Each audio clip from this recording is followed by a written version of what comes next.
পালিয়ে যাওয়া স্বৈরাচার, যে খুনি স্বৈরাচার দেশকে ধ্বংস করেছে, কিভাবে দেশকে আমরা আবার সামনের দিকে এগিয়ে নিয়ে যাব তার একটি পরিকল্পনা দেশের মানুষের সামনে আমরা উপস্থাপন করেছি। কিভাবে বাংলাদেশের মানুষের অমূল্য যে সম্পদ নির্বাচনী ব্যবস্থা, সেটিকে ধ্বংস করে দেওয়া হয়েছিল, তার প্রত্যক্ষদর্শী এখানে উপস্থিত প্রতিটা মানুষ তথা বাংলাদেশের ২০ কোটি মানুষ। বিগত প্রায় ১৬ বছর ধরে বাংলাদেশের ঘাড়ে চেপে থাকা যে স্বৈরাচার ছিল, যে খুনি সরকারটি ছিল, যে নির্দ্বিধায় নিজের ক্ষমতা ধরে রাখার জন্য নির্দ্বিধায় যে শত শত না হাজার হাজার মানুষকে খুন করেছে, সেই খুনি স্বৈরাচারের বিরুদ্ধে আন্দোলন করেছিল এবং পরিশেষে ছাত্র জনতা, সমাজের সকল স্তরের, শ্রেণী পেশা নির্বিশেষে সকল ধরনের মানুষ ঐক্যবদ্ধভাবে সেই স্বৈরাচারকে, সেই খুনি স্বৈরাচারকে পতন ঘটিয়েছে। সেই খুনি স্বৈরাচার পালিয়ে যেতে বাধ্য হয়েছে বাংলাদেশের মাটি ছেড়ে। বাংলাদেশের মানুষের গণতান্ত্রিক অধিকার, রাজনৈতিক অধিকার, অর্থনৈতিক অধিকার প্রতিষ্ঠা করার সময় এবং সুযোগ এসেছে।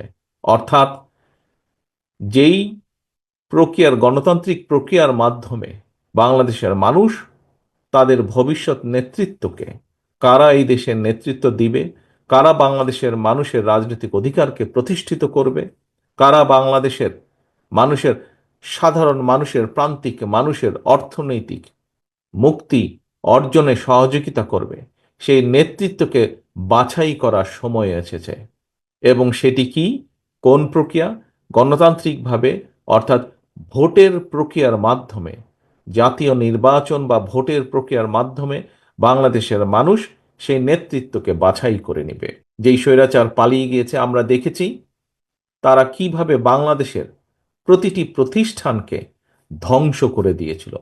বাংলাদেশের অর্থনীতি, বাংলাদেশের শিক্ষা, বাংলাদেশের বিচার ব্যবস্থা, বাংলাদেশের পুলিশ প্রশাসন, বাংলাদেশের আমলাতন্ত্র থেকে শুরু করে বাংলাদেশের কৃষি, যাই বলি না কেন, শিল্প, অর্থনীতি, সব প্রতিটা ক্ষেত্রকে তারা ধ্বংস করে দিয়েছিল।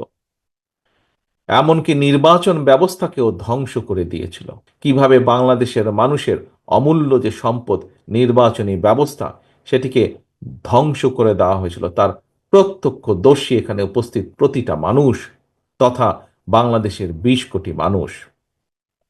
প্রিয় সহকর্মীবৃন্দ, এই যে আপনাদের প্রিয় রাজনৈতিক দল বাংলাদেশ জাতীয়তাবাদী দল, অতীতেও অতীতেও যতবার বিভিন্ন স্বৈরাচার এসে বিভিন্ন সময় এই দেশকে, দেশের মানুষের অধিকার যখন কেড়ে নিয়েছিল, এই দেশের মানুষের অর্থনৈতিক অধিকার, মুক্তির সংগ্রামের অধিকারকে যখন কেড়ে নিয়েছিল, প্রতিটা সময়ে বিএনপি জনগণের পাশে দাঁড়িয়েছে। বাংলাদেশের মানুষ বাংলাদেশ জাতীয়তাবাদী দল বিএনপিকে দায়িত্ব দিয়েছে এবং বাংলাদেশ জাতীয়তাবাদী দল চেষ্টা করেছে বাংলাদেশের মানুষের দেওয়া সেই দায়িত্বকে, পবিত্র দায়িত্বকে যথাযথভাবে পালন করার।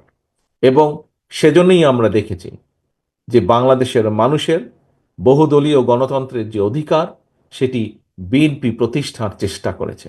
এই যে বিদেশে প্রবাসীদের চাকরি সংস্থান, এই ব্যবস্থাটি আপনাদেরই দল, প্রিয় দল তথা আমাদের দলের প্রতিষ্ঠাতা শহীদ রাষ্ট্রপতি জিয়াউর রহমান করেছিলেন।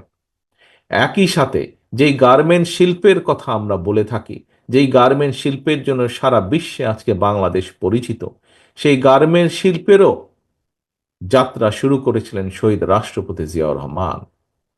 কাজেই এই দুটি উদাহরণ থেকে, এরকম আরো অনেক দেওয়া যায়, যেহেতু সময় কম, এই দুটি উদাহরণ দিয়ে আমি যেটি বোঝাতে চাইছি আপনাদের কাছে, যে বাংলাদেশকে এগিয়ে নিয়ে যাওয়ার জন্য, বাংলাদেশের মানুষকে সামনের দিকে এগিয়ে নিয়ে যাওয়ার জন্য যতগুলি উদ্যোগ, শিক্ষার ব্যাপারে হোক, স্বাস্থ্যের ব্যাপারে হোক, অর্থনীতির ক্ষেত্রে হোক, ভোটের অধিকারের ক্ষেত্রে হোক, প্রত্যেকটি ক্ষেত্রে কম বেশি আপনাদের দল বিএনপি, বাংলাদেশ জাতীয়তাবাদী দলের অবদান আছে। বাংলাদেশের মানুষের সামনে আমরা উপস্থাপন করেছি আমাদের ৩১ দফা দাবি।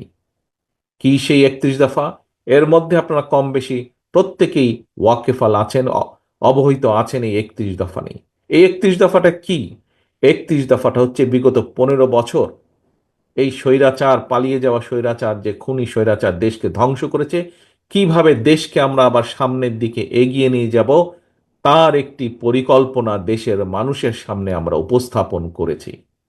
প্রিয় সহকর্মীবৃন্দ, আজকের এই সম্মেলনের মাধ্যমে আমরা যেরকম দলকে আবার পুনর্গঠিত করার নতুন উদ্যোগ নিয়েছি, ঠিক একইভাবে দেশকেও আমাদেরকে পুনর্গঠন করতে হবে। এই রাষ্ট্র কাঠামোকে আমাদের মেরামত করতে হবে।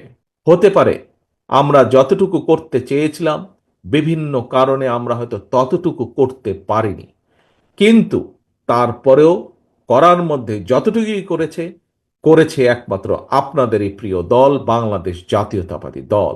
আজকে সময় এসেছে দেশকে আবার পুনর্গঠন করার জন্য ঝাঁপিয়ে পড়তে হবে আমাদেরকে। দেশের শিক্ষা ব্যবস্থাকে গড়ে তুলতে হবে আবার, যাতে করে আগামী দিনের প্রজন্ম শক্ত ভিত্তির উপরে দাঁড়াতে পারে। দেশের অর্থনীতিকে আবার গড়ে তুলতে হবে। দেশের কৃষককে আবার কৃষির পাশে আমাদেরকে দাঁড়াতে হবে, কৃষকের পাশে আমাদের দাঁড়াতে হবে, যাতে আমরা কৃষিকে শক্তিশালী ভিত্তির উপরে, মজবুত ভিত্তির উপরে গড়ে তুলতে পারি। দেশের শিল্প ব্যবস্থাকে গড়ে তুলতে হবে। দেশের মানুষের দেশের মানুষের স্বাস্থ্য ব্যবস্থাকে আমাদের পুনর্গঠন করতে হবে, যাতে দেশের মানুষের কাছে, প্রত্যেক প্রান্তিক মানুষের কাছে আমরা স্বাস্থ্য ব্যবস্থা পৌঁছে দিতে পারি। প্রিয় সহকর্মীবৃন্দ, বিগত 15 বছর বাংলাদেশ জাতীয়তাবাদী দলের প্রত্যেকটি নেতা কর্মী, মূল দল সহ অঙ্গ সহযোগী সংগঠনের প্রত্যেকটি নেতাকর্মী, সারা বাংলাদেশে ছড়িয়ে ছিটিয়ে থাকা প্রতিটি নেতাকর্মী, সারা বাংলাদেশে ছড়িয়ে ছিটিয়ে থাকা বাংলাদেশের গণতান্ত্রিকামী অন্যান্য সকল রাজনৈতিক দলের প্রতিটি নেতাকর্মী, আমরা নিয়োজিত ছিলাম এই স্বৈরাচারের বিরুদ্ধে আন্দোলনের। এখন স্বৈরাচার পালিয়ে গিয়েছে, এখন এসেছে সামনে সময় কিভাবে দেশকে গড়ে তুলতে হবে। আসুন আজকের এই আজকের এই সম্মেলনে আমরা দুটি বিষয়ে আমরা প্রতিজ্ঞা গ্রহণ করি। প্রিয় সহকর্মীবৃন্দ, কেন এই প্রতিজ্ঞা গ্রহণ করব?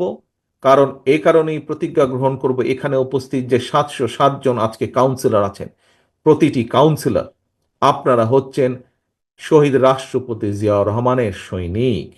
আপনারা হচ্ছেন দেশনেত্রী খালেদা জিয়ার সৈনিক। আপনারা সেই দুজন মানুষের সৈনিক, যেই দুজন মানুষের কাছে সর্বোচ্চ অগ্রাধিকার হচ্ছে বাংলাদেশ, বাংলাদেশ এবং বাংলাদেশের মানুষ।